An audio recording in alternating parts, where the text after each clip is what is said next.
आप सुन रहे हैं neuro science for learning and development पुस्तक की हिंदी ऑडियो बुक समरी।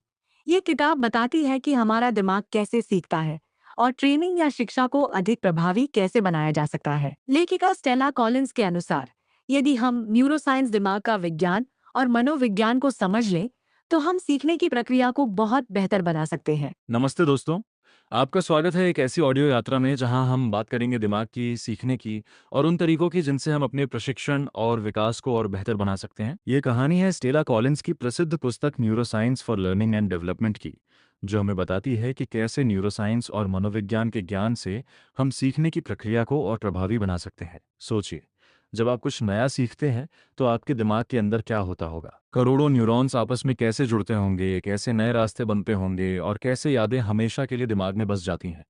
ये किताब हमें इन्हीं सवालों के जवाब देती है, लेकिन एकदम सरल और व्यावहारिक तरीके से। ये किताब सिर्फ वैज्ञानिकों के लिए नहीं है, बल्कि उन सभी के लिए है जो सीखने और सिखाने की प्रक्रिया से जुड़े हैं। चाहे आप ट्रेनर हों, टीचर हों, एचआर प्रोफेशनल हों या फिर कोई ऐसा व्यक्ति जो जीवन भर सीखना चाहता हो। स्टेला कॉलिंस हमें बताती हैं कि न्यूरोसाइंस कोई डरावना विषय नहीं है, बल्कि ये हमारी रोजमर्रा की जिंदगी से जुड़ा हुआ है। वह कहती हैं, कोई भी टॉपिक बोरिंग नहीं होता, बस ट्रेनिंग बोरिंग हो सकती है।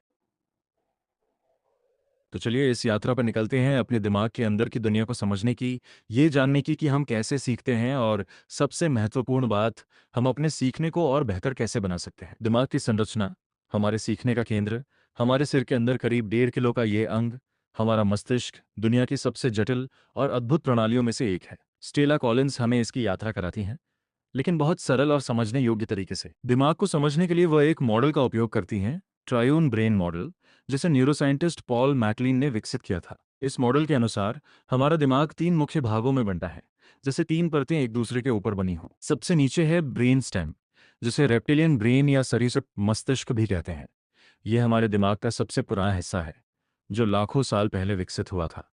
इसका काम है हमारी बुनियादी ज़रूरतों का ध्यान रखना, सांस लेना, दिल की धड़कन, भूख प्यास और सबसे महत्वपूर्ण, खतरे से बचाव। जब आप किसी ट्रेनिंग में बैठे हों और अचानक आग का अलार्म बजे, तो आपका सरीसृप मस्तिष्क तुरंत सक्रिय हो जाता है और आपको भागने के लिए तैयार करता है।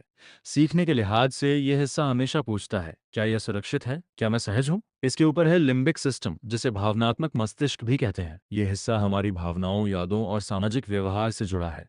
जब आप किसी कहानी से प्रभावित होते हैं, किसी विचार से उत्साहित होते हैं या किसी बात से दुखी होते हैं, तो आपका लिम्बिक सिस्टम सक्रिय होता है। सीखने के लिए ये बहुत महत्वपूर्ण है, क्योंकि भावनाएं यादों को मजबूत बनाती हैं। सबसे ऊपर है नियोकॉर्टेक्स या सोचने वाला मस्तिष्क। ये हमारे दिमाग का सबसे विकसित और सबसे नया हिस्सा है। यहाँ होती है तर्क, विश्लेषण, योजना बनाने और जटिल समस्याओं को सुलझाने की प्रक्रिया। जब आप किसी नए कॉन्सेप्ट को समझने की कोशिश करते हैं, किसी समस्या का हल ढूंढते हैं या भविष्य के लिए योजना बनाते हैं, तो आपका नियोकॉर्टेक्स काम कर रहा होता है। लेकिन दिमाग सिर्फ इन संरचनाओं का संग्रह नहीं है। इसकी असली ताकत है इसकी कोशिकाएं, न्यूरॉन्स। हमारे दिमाग में करीब 86 अरब न्यूरॉन्स होते हैं और हर न्यूरॉन हजारों अन्य न्यूरॉन से जुड़ा होता है। ये कनेक्शन ही हमारी सोच, यादों और सीखने का आधार है। न्यूरॉन्स आपस में संवाद करते हैं रसायनों के माध्यम से, जिन्हें न्यूरोट्रांसमीटर और हार्मोन कहते हैं। सीखने के लिए कुछ खास न्यूरोट्रांसमीटर बहुत महत्वपूर्ण है। एसिटाइलकोलिन हमारा ध्यान केंद्रित करने और नई यादें बनाने में मदद करता है। डोपामीन हमें प्रेरित करता है, हमें अच्छा महसूस कराता है जब हम कुछ सीखते हैं या कामयाब होते हैं। नॉरेड्रेनालिन हमें सतर्क और केंद्रित रखता है। ऑक्सीटोसिन, जिसे लव हार्मोन भी कहते हैं, सामाजिक जुड़ाव और विश्वास बनाने में मदद करता है। यही कारण है कि अच्छे संबंधों वाले वातावरण में सीखना आसान होता है। और फिर हैं ब्रेन वेव्स, दिमाग की तरंगे, जो अलग अलग आवृत्तियों में काम करती हैं। जब हम गहरी नींद में होते हैं तो डेल्टा तरंगें सक्रिय होती हैं। जब हम आराम से जाग रहे होते हैं तो थीटा तरंगे। जब हम शांत और केंद्रित होते हैं तो अल्फा तरंगे। और जब हम सक्रिय रूप से सोच रहे होते हैं, समस्या सुलझा रहे होते हैं, तो बीटा तरंगे सक्रिय होती हैं।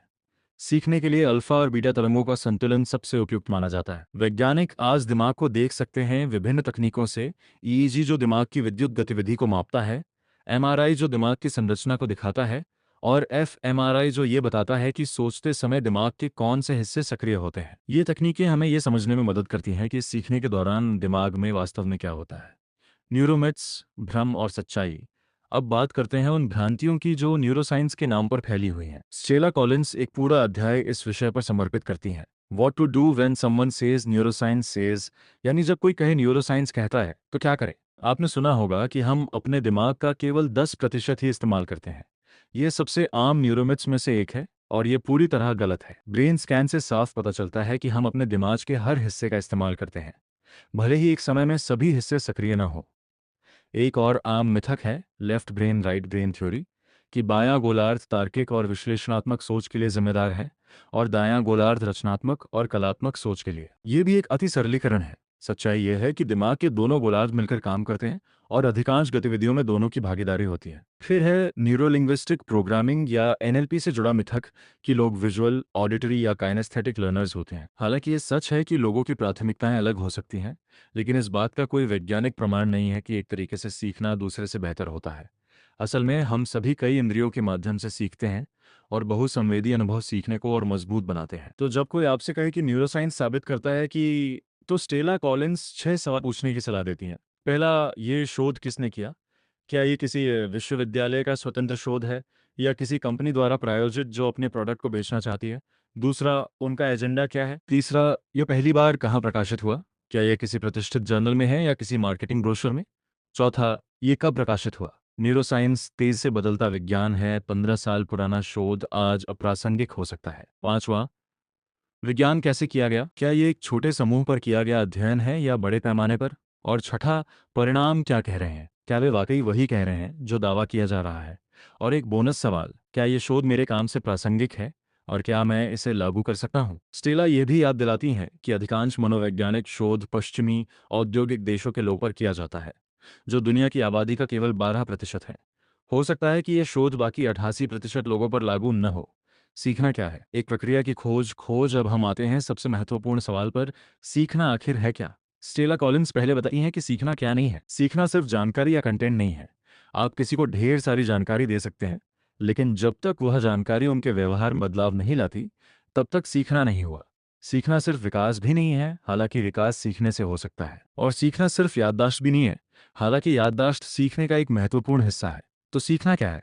स्टेला कॉलिंस की परिभाषा के अनुसार सीखना एक प्रक्रिया है जिसके द्वारा आपके दिमाग में होने वाले बदलाव आपको विशेष तरीकों से व्यवहार और प्रतिक्रिया करने में सक्षम बनाते हैं। यानी सीखना दिमाग में होने वाला भौतिक परिवर्तन है जो हमारे व्यवहार को बदलता है। इस समझ की नींव रखी थी मनोवैज्ञानिक डोनाल्ड हेब ने 1949 में। उनका प्रसिद्ध सिद्धांत, जिसे हेब का नियम कहते हैं, बहुत सरल है। न्यूरॉन्स जो एक साथ फायर करते हैं एक साथ वायर होते हैं। यानी जब दो न्यूरॉन्स बार बार एक साथ सक्रिय होते हैं तो उनके बीच का कनेक्शन मजबूत होता जाता है। यही न्यूरोप्लास्टिसिटी का आधार है, हमारे दिमाग की बदलने और ढलने की क्षमता। सीखना दो बुनियादी प्रकार का होता है। पहला है नॉन एसोसिएटिव लर्निंग। इसमें हम किसी एक उत्तेजना के बार बार संपर्क में आने से सीखते हैं, जैसे कोई आदत बनाना या किसी चीज के प्रति संवेदनशीलता कम होना। दूसरा है एसोसिएटिव लर्निंग। इसमें हम दो चीजों के बीच संबंध सीखते हैं, जैसे पावलोव के कुत्तों का प्रयोग, घंटी और खाने के बीच संबंध सीखना। लेकिन स्टेला कॉलिंस मानती हैं कि काम की दुनिया में वयस्कों के सीखने को समझने के लिए हमें और गहराई में जाना होगा। यहाँ सीखना जटिल है। इसमें पुरानी आदतों को भूलना भी शामिल है, नई आदतें बनाना और जटिल समस्याओं को सुलझाना।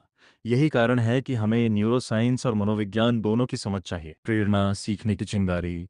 क्या आपने कभी गौर किया है कि जब आप किसी चीज के बारे में उत्सुक होते हैं तो उसे सीखना कितना आसान हो जाता है, और जब आप बिल्कुल अनमने होते हैं तो वही चीज कितनी मुश्किल लगती है? यह है प्रेरणा का जादू। स्टेला कॉलिंस बताती हैं कि प्रेरणा सिर्फ एक मनोवैज्ञानिक अवस्था नहीं है, बल्कि इसके पीछे ठोस न्यूरोलॉजिकल प्रक्रियाएं हैं।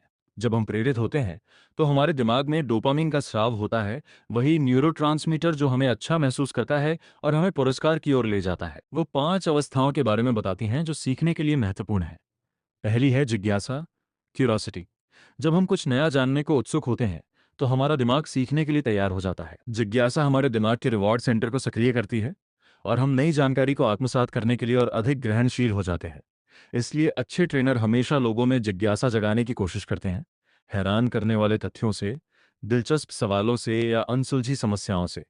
दूसरी है विश्राम, रिलैक्सेशन। जब हम तनाव में होते हैं तो हमारा सरीसृप मस्तिष्क सक्रिय हो जाता है और हम खतरे के प्रति सतर्क हो जाते हैं। ऐसी अवस्था में सीखना मुश्किल होता है, लेकिन जब हम शांत और सहज होते हैं तो हमारा दिमाग नई जानकारी के लिए खुला होता है। यही कारण है कि सीखने के माहौल को सुरक्षित और सहज बनाना इतना महत्वपूर्ण है। तीसरी है दृढ़ता, परसिस्टेंस। सीखना हमेशा आसान नहीं होता। कभी कभी हम असफल होते हैं, कभी भ्रमित होते हैं, कभी हताश। दृढ़ता ही हमें आगे बढ़ने की शक्ति देती है। न्यूरोसाइंस के स्तर पर दृढ़ता का संबंध प्रीफ्रंटल कॉर्टेक्स से है, दिमाग का वह हिस्सा जो हमें लक्ष्यों पर केंद्रित रहने में मदद करता है। चौथी है लक्ष्य उन्मुखता, गोल ओरिएंटेशन। जब हमारे पास स्पष्ट लक्ष्य होते हैं तो हमारा दिमाग उन लक्ष्यों से संबंधित जानकारी को प्राथमिकता देता है। यह हमारे रेटिकुलर एक्टिवेटिंग सिस्टम का काम है, दिमाग का वह हिस्सा जो फिल्टर की तरह काम करता है और तय करता है कि किस जानकारी पर ध्यान देना है। और पांचवी है रचनात्मकता और खेल भावना, क्रिएटिविटी एंड प्लेफुलनेस। जब हम खेल खेल में सीखते हैं तो हमारा दिमाग अधिक लचीला होता है, हम नए कनेक्शन बनाने के लिए स्वतंत्र होते हैं और हम गलतियों से डरते नहीं। यही कारण है कि बच्चे खेल खेल में इतना कुछ सीख जाते हैं। तो अगर आप किसी को कुछ सिखाना चाहते हैं तो पहले उनमें जिज्ञासा जगाइए, उन्हें सहज बनाइए, उन्हें दृढ़ रहने के लिए प्रोत्साहित कीजिए, उन्हें स्पष्ट लक्ष्य दीजिए और सीखने को मज़ेदार बनाइए। इंद्रियां, बाहरी दुनिया से दिमाग तक का रास्ता। हम बाहरी दुनिया से जानकारी कैसे प्राप्त करते हैं? अपनी इंद्रियों के माध्यम से। और यही इंद्रियां सीखने का पहला द्वार है। स्टेला कॉलिंस बताती हैं कि जितनी अधिक इंद्रियां हम सीखने की प्रक्रिया में शामिल करते हैं, सीखना उतना ही गहरा और स्थायी होता है। ये मल्टी सेंसरी लर्निंग का सिद्धांत है। आइए एक एक करके समझते हैं हमारी इंद्रियों को। दृष्टि, साइट। हमारे दिमाग का एक बड़ा हिस्सा विजुअल जानकारी प्रोसेस करने में लगा है। इसलिए चित्र, ग्राफ, डायग्राम, वीडियो, ये सब सीखने में बहुत सहायक होते हैं। लेकिन सिर्फ पावर पॉइंट स्लाइड्स पर निर्भर रहना भी सही नहीं है। अच्छे विजुअल वे होते हैं जो जानकारी को सरल बनाते हैं, भ्रमित नहीं करते। श्रवण, साउंड, संगीत, कहानियां, चर्चाएं और यहाँ तक कि मौन भी, सबका अपना महत्व है। सही संगीत मूड बना सकता है, ध्यान केंद्रित कर सकता है। कहानियां जानकारी को संदर्भ और भावना देती हैं और समूह चर्चाएं हमें दूसरों के दृष्टिकोण से सीखने का मौका देती हैं। स्पर्श, टच। जब हम किसी चीज को छूते हैं, उसे हाथ में लेते हैं, उसके साथ कुछ करते हैं, तो सीखना और गहरा हो जाता है। यही कारण है कि प्रयोग, रोल प्ले और हैंड्स ऑन एक्टिविटीज इतनी प्रभावी होती हैं।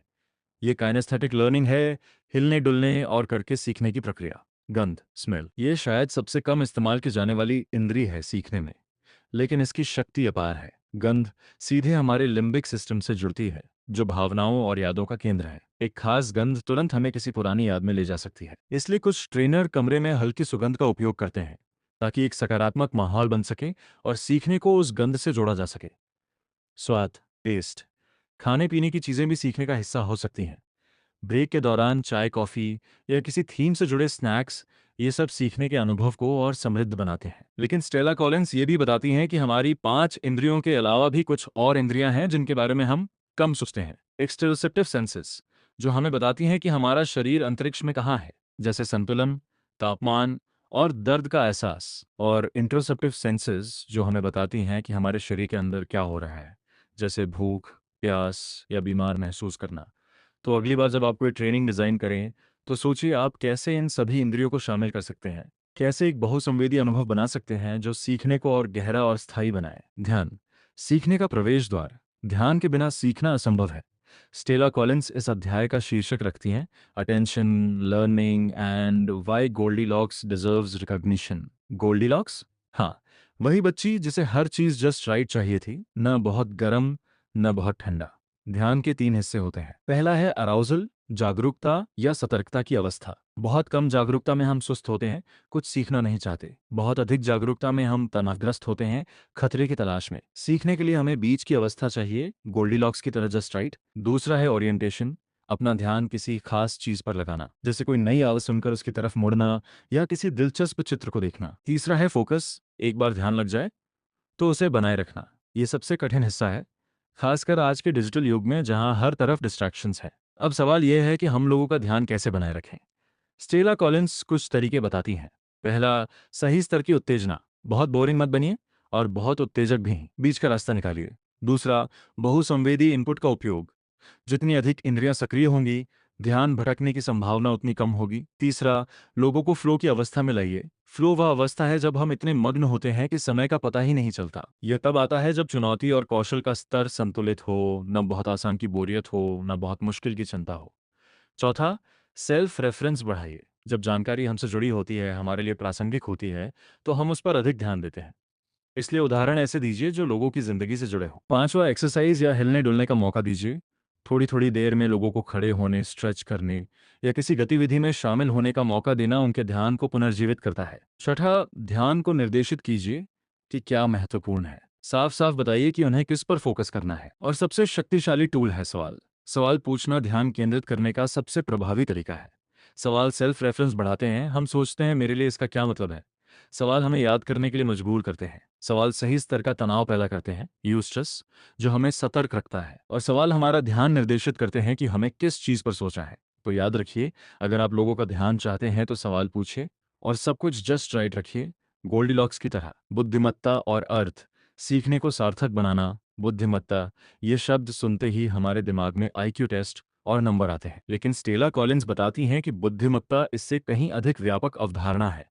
वह हॉवर्ड गार्डनर के मल्टीपल इंटेलिजेंस के सिद्धांत की चर्चा करती हैं। गार्डनर के अनुसार बुद्धिमत्ता एक नहीं, कई प्रकार की होती है।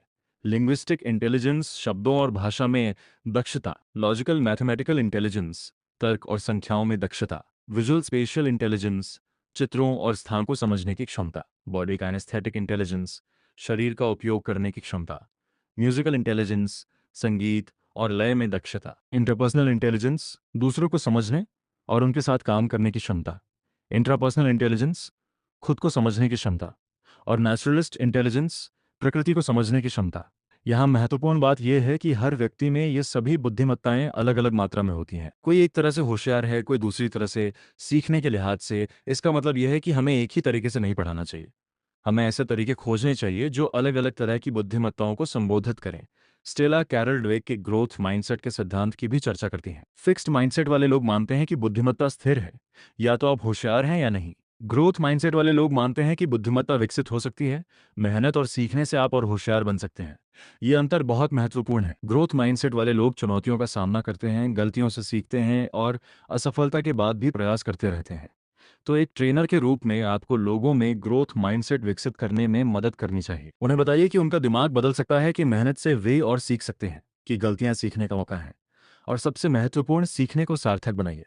जब जानकारी हमारे लिए अर्थ रखती है, हमारी जिंदगी से जुड़ती है, हमारे अनुभवों से संबंधित होती है, तो वह हमारे दिमाग में गहराई तक उतरती है। अर्थहीन जानकारी जल्दी भूल जाती है, सार्थक जानकारी याद रहती है। स्मृति, यादों का निर्माण और विस्मृति। अब आते हैं सीखने के सबसे महत्वपूर्ण हिस्से पर, स्मृति। आखिर जो सीखा अगर याद न रहे तो उसका क्या फायदा। स्टेला कॉलिंस बताती हैं कि स्मृति दो मुख्य प्रकार की होती है। पहली है एक्सप्लिसिट या डिक्लेरेटिव मेमोरी, जिसे हम जानबूझकर याद करते हैं। इसमें दो भाग हैं, सेमेंटिक मेमोरी यानी तथ्य और जानकारी, जैसे पेरिस फ्रांस की राजधानी है। और एपिसोड मेमोरी यानी घटनाओं की याद, जैसे पिछली गर्मियों में मैं पेरिस गया था। दूसरी है इम्प्लिसिट या नॉन डिक्लेरेटिव मेमोरी, जो हमें बिना सोचे समझे याद रहती है, जैसे साइकिल चलाना या टाइप करना। ये आदतों और कौशलों की स्मृति है। एक्सप्लिसिट मेमोरी बनने की चार अवस्थाएं होती हैं। पहली है एनकोडिंग, जानकारी को दिमाग में लेना। दूसरी है स्टोरेज, उसे संग्रहित करना। तीसरी है रिट्रीवल, जरूरत पड़ने पर उसे याद करना। और चौथी है फॉरगेटिंग, भूल जाना। भूलना बुरा नहीं है, ये दिमाग का एक महत्वपूर्ण कार्य है। हमारा दिमाग हर दिन लाखों सूचनाओं से गुजरता है। अगर सब कुछ याद रखें तो हम पागल हो जाएं। इसलिए दिमाग चुनता है कि क्या महत्वपूर्ण है और क्या नहीं। जो महत्वपूर्ण नहीं, उसे भूल जाना ही बेहतर है। तो हम कैसे सुनिश्चित करें कि जो हम सिखा रहे हैं वह महत्वपूर्ण समझा जाए और याद रखा जाए। स्टेला कॉलिंस कुछ तरीके बताती हैं। पहला, लिंक्स या संबंध। नई जानकारी को पुरानी जानकारी से जोड़िए। जब हम कुछ नया सीखते हैं तो वह उन न्यूरल नेटवर्क से जुड़ता है जो पहले से मौजूद है। जितने अधिक संबंध, याद उतनी मजबूत। दूसरा, इमोशन या भावना। भावनात्मक अनुभव बेहतर याद रहते हैं। यही कारण है कि हम अपनी जिंदगी की महत्वपूर्ण घटनाएं आजीवन याद रखते हैं। सीखने में भी अगर हम भावनाएं जगा सकें, चाहे वो उत्साह हो, आश्चर्य हो या हंसी, तो वह जानकारी बेहतर याद रहेगी। तीसरा, एंकरिंग या आधार। सीखने को किसी ठोस चीज से जोड़ी, कोई अनुभव, कोई कहानी, कोई वस्तु। चौथा, रिपीटिशन या दोहराव। दोहराव न्यूरल कनेक्शंस को मजबूत करता है। लेकिन यहाँ महत्वपूर्ण है स्पेस्ड रिपीटिशन, थोड़े थोड़े अंतराल पर दोहराना, एक साथ बहुत बार नहीं। पांचवा, नोवेल्टी या नवीनता। कुछ नया, अनोखा, अप्रत्याशित, ये हमारा ध्यान खींचता है और याद में रहता है। छठा, स्टोरीज या कहानियाँ। कहानियाँ जानकारी को संदर्भ और भावना देती हैं, उसे यादगार बनाती हैं। सातवां, ऑर्गेनाइजेशन और चंकिंग। जानकारी को छोटे छोटे समूहों में बांटे। हमारा दिमाग एक बार में 7 से अधिक चीजें आसानी से याद नहीं रख सकता, +- 2। इसलिए फोन नंबर भी 10 अंकों के समूह में नहीं, बल्कि छोटे छोटे हिस्सों में याद किए जाते हैं। और आठवां, स्मेल या गंध। गंध सीधे लिम्बिक सिस्टम से जुड़ती है और यादों को ट्रिगर कर सकती है। अभ्यास और आदतें सीखने को स्थायी बनाना। सीखना तब तक अधूरा है जब तक वह हमारे व्यवहार का हिस्सा नहीं बन जाता, और व्यवहार का हिस्सा बनने के लिए अभ्यास और आदतों की जरूरत होती है। स्टेला कॉलिंस बताती हैं कि टेस्टिंग सिर्फ जांचने के लिए नहीं है, बल्कि सीखने का एक महत्वपूर्ण हिस्सा है। जब हम कुछ याद करने की कोशिश करते हैं तो हमारे दिमाग में वो जानकारी फिर से सक्रिय होती है और उसका कनेक्शन और मजबूत होता है। इसे रिट्रीवल प्रैक्टिस कहते हैं। यही कारण है कि क्विज और टेस्ट सीखने में मदद करते हैं, बशर्ते वे सजा की तरह न हो, बल्कि सीखने के मौके की तरह हो। टेस्टिंग के और भी फायदे हैं। ये आत्मविश्वास बढ़ाती है। जब हम देखते हैं कि हमें कुछ आता है तो हम और सीखने के लिए प्रेरित होते हैं। ये हमें एडजस्टमेंट करने में मदद करती है। हम समझ पाते हैं कि कहाँ कमज़ोर हैं और कहाँ और मेहनत की ज़रूरत है। फिर है आदतों का मामला। नई आदतें बनाना, पुरानी आदतें बदलना, ये सीखने का सबसे कठिन हिस्सा है। स्टेला कॉलिंस एक CARS मॉडल बताती हैं आदतें बदलने के लिए। कार्स का मतलब है क्यूज संकेत, एक्शंस क्रियाएं, रिवॉर्ड्स पुरस्कार, और सिंपल आइडियाज सरल विचार। संकेत वे चीज़ें हैं जो आदत को ट्रिगर करती हैं। अगर आप कोई नई आदत बनाना चाहते हैं तो स्पष्ट संकेत बनाइए। क्रियाएं वे हैं जो हम करते हैं, आदत का वास्तविक कार्य। पुरस्कार वे हैं जो हमें आदत दोहराने के लिए प्रेरित करते हैं। और सिंपल विचार हैं, स्मॉल स्टेप्स, छोटे कदम। इंक्रीज योर एफर्ट्स, धीरे धीरे प्रयास बढ़ाएं। मिसिंग इन एक्शन, कभी कभी छूट जाए तो निराश न हो। प्रैक्टिस रेगुलरली, नियमित अभ्यास। लिंक टू अदर हैबिट्स, दूसरी आदतों से जोड़ें। और एनवायरनमेंट, पर्यावरण को सहायक बनाएं। समीक्षा और चिंतन, जादू की छड़ी से परे। सीखने में समीक्षा और चिंतन का बहुत महत्व है। स्टेला कॉलिंस इस अध्याय का शीर्षक रखती हैं, review and reflect to retain, getting rid of the magic wand, यानी समीक्षा और चिंतन से याददाश्त मजबूत करना, जादू की छड़ी से छुटकारा पाना। कई बार हम सोचते हैं कि सीखना एक घटना है, एक दिन की ट्रेनिंग, एक वर्कशॉप, और बस काम हो गया। लेकिन असल में सीखना एक प्रक्रिया है, और इस प्रक्रिया का एक महत्वपूर्ण हिस्सा है समीक्षा और चिंतन। जब हम कुछ सीखते हैं तो हमारे दिमाग में नए न्यूरल कनेक्शन बनते हैं, लेकिन ये कनेक्शन शुरू में कमज़ोर होते हैं। अगर हम उन्हें मजबूत नहीं करते तो वे कमज़ोर होकर टूट सकते हैं, यानी हम भूल सकते हैं। समीक्षा और चिंतन इन कनेक्शंस को मजबूत करते हैं। समीक्षा का मतलब है सीखी हुई चीज़ों को फिर से देखना, दोहराना। चिंतन का मतलब है उन पर गहराई से सोचना, इसका मेरे लिए क्या मतलब है, मैं इसे कैसे लागू कर सकता हूँ, ये मेरे पुराने ज्ञान से कैसे जुड़ता है। स्टेला बताती हैं कि सीखने के तुरंत बाद समीक्षा सबसे प्रभावी होती है, और फिर थोड़े थोड़े अंतराल पर दोहराना चाहिए। यह स्पेस्ड रिपीटिशन का सिद्धांत है। कहानियाँ सीखने को चिपचिपा बनाना। कहानियाँ, ये हमारी संस्कृति का सबसे पुराना और सबसे शक्तिशाली हिस्सा है। और स्टेला कॉलिंस बताती हैं कि कहानियाँ सीखने को चिपचिपा बनाने का सबसे प्रभावी तरीका है। जब हम कहानी सुनते हैं तो हमारे दिमाग के कई हिस्से एक साथ सक्रिय होते हैं। वे हिस्से जो भाषा समझते हैं, वे जो भावनाएं प्रोसेस करते हैं, वे जो चित्र बनाते हैं, वे जो यादों से जुड़े हैं, सब एक साथ काम करते हैं। यही कारण है कि कहानियां इतनी यादगार होती हैं। कहानियां जानकारी को संदर्भ देती हैं। सिर्फ तथ्य बताने से वह अमूर्त रहता है, लेकिन कहानी में वही तथ्य ठोस और जीवंत हो जाता है। कहानियां भावनाएं जगाती हैं, और भावनाएं यादों को मजबूत बनाती हैं। कहानियां जटिल विचारों को सरल बनाती हैं, उन्हें समझने में आसान बनाती हैं। इसलिए अगर आप कुछ सिखाना चाहते हैं तो उसे कहानी में लपेटिए, अपने विषय से जुड़ी कहानियां खोजिए या खुद बनाइए। और याद रखिए, सबसे अच्छी कहानियां वे हैं जो सच्ची हों या सच्चाई पर आधारित हों। नींद, सीखने का गुमनाम नायक। नींद, हम में से कई लोग इसे समय की बर्बादी समझते हैं या कम से कम करने की कोशिश करते हैं, लेकिन स्टेला कॉलिंस बताती हैं कि नींद सीखने की प्रक्रिया का एक अभिन्न हिस्सा है। जब हम सोते हैं तो हमारा दिमाग बंद नहीं होता, उल्टा वह दिन भर की जानकारी को प्रोसेस कर रहा होता है, उसे सॉर्ट कर रहा होता है, महत्वपूर्ण चीज़ों को दीर्घकालिक स्मृति में स्थानांतरित कर रहा होता है, और अनावश्यक चीज़ों को हटा रहा होता है। ये कंसोलिडेशन की प्रक्रिया है, और ये नींद के दौरान ही सबसे प्रभावी ढंग से होती है। खासकर गहरी नींद, स्लो वेव स्लीप, और एम नींद जब सपने आते हैं, सीखने के लिए महत्वपूर्ण है। गहरी नींद में दिमाग तथ्यों और जानकारी को मजबूत करता है। REM नींद में वह उन जानकारियों को आपस में जोड़ता है, नए संबंध बनाता है, और रचनात्मक समाधान ढूंढता है। इसलिए अगर आप कुछ सीख रहे हैं तो उसके बाद अच्छी नींद लीजिए। रात भर जागकर पढ़ाई करना उल्टा पड़ सकता है। हो सकता है आप अधिक पढ़ लें, लेकिन जो पढ़ा वो ठीक से याद नहीं रहेगा। और अगर आप किसी को कुछ सिखा रहे हैं तो उन्हें याद दिलाइए कि सीखने के बाद अच्छी नींद लेना कितना महत्वपूर्ण है। सीखना, मेटा लर्निंग, सीखने का सबसे महत्वपूर्ण कौशल है। सीखना। स्टेला कॉलिंस एक पूरा अध्याय इस विषय पर समर्पित करती हैं। हम में से अधिकांश को कभी नहीं सिखाया गया कि कैसे सीखना है।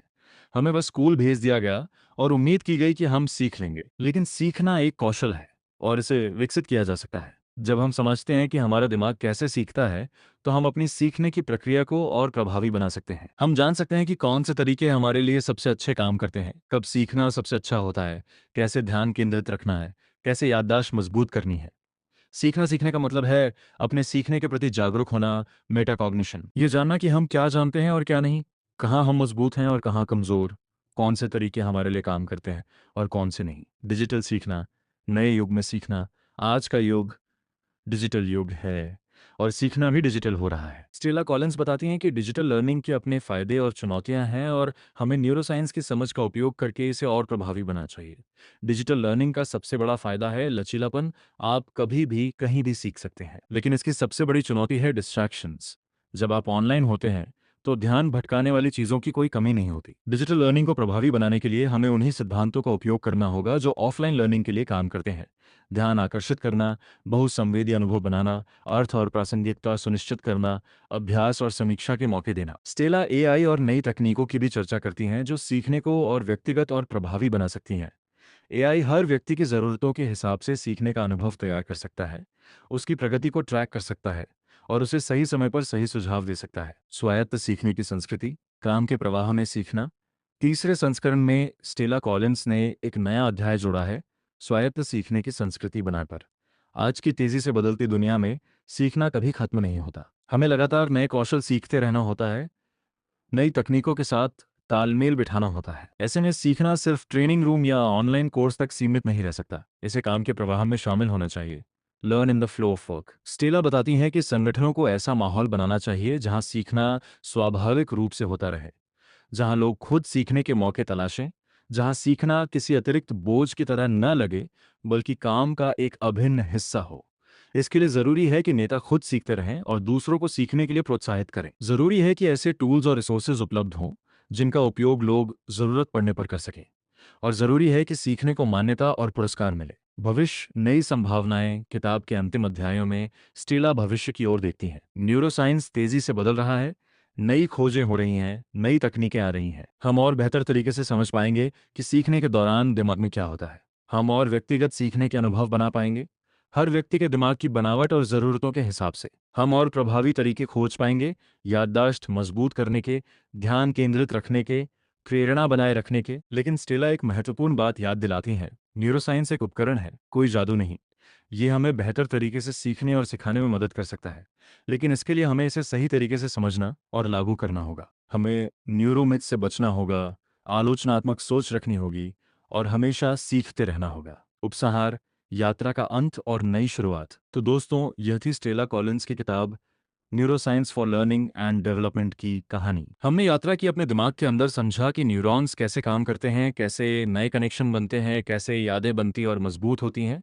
हमने सीखा कि प्रेरणा सिर्फ इच्छा नहीं है, बल्कि उसके पीछे डोपामीन जैसे रसायन काम करते हैं। कि ध्यान गोल्डीलॉक्स की तरह जस्ट राइट चाहता है, न बहुत कम न बहुत ज़्यादा। कि हमारी इंद्रियां सीखने का पहला द्वार हैं और जितनी अधिक इंद्रियां शामिल हों, सीखना उतना ही गहरा। कि बुद्धिमत्ता कई प्रकार की होती है और ग्रोथ माइंडसेट हमें और सीखने में मदद करता है। कि यादें भावनाओं, कहानियों और दोहराव से मजबूत होती हैं। कि अभ्यास और टेस्टिंग सिर्फ जांचने के लिए नहीं, बल्कि सीखने का हिस्सा है। कि नींद सीखने की प्रक्रिया का अभिन्न हिस्सा है और कि सीखना सबसे महत्वपूर्ण कौशल है। स्टेला कॉलिंस ने यह किताब उन सभी के लिए लिखी है जो सीखने और सिखाने से जुड़े हैं, ट्रेनर, टीचर, एचआर प्रोफेशनल और कोई भी जो जीवन भर सीखना चाहता है। उनका संदेश साफ है, न्यूरोसाइंस कोई डरावना विषय नहीं है, इसे समझा जा सकता है और इससे भी महत्वपूर्ण, इसे लागू किया जा सकता है। उनकी सबसे महत्वपूर्ण सीख शायद ये है, कोई बोरिंग टॉपिक नहीं होता, बस बोरिंग ट्रेनिंग हो सकती है। अगर हम समझें कि हमारा दिमाग कैसे काम करता है, तो हम किसी भी विषय को दिलचस्प,